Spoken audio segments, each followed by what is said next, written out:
El mètode de l'autocàs. Seguim parlant dels rols dels equips. Per què ho fem? Ja ho hem dit. Un equip és molt més que la suma de les parts, però això no vol dir que no puguem identificar diferents parts d'un equip que són necessàries perquè funcioni. Parts que es poden identificar amb rols. Rols que s'enquadren en 3 espais preponderants.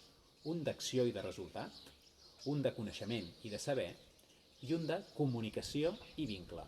Entrem en el segon rol d'aquest espai, que és el de la persona cohesionadora. Com són aquestes persones?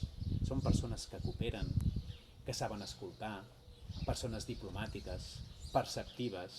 Són persones que ajuden a que hi hagi harmonia i que no hi hagi conflicte dins dels equips.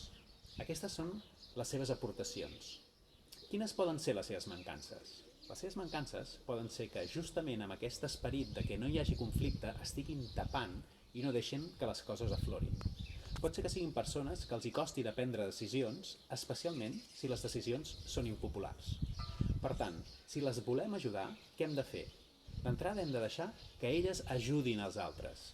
Hem de deixar que puguin desplegar-se d'aquesta manera. Què hauríem d'evitar?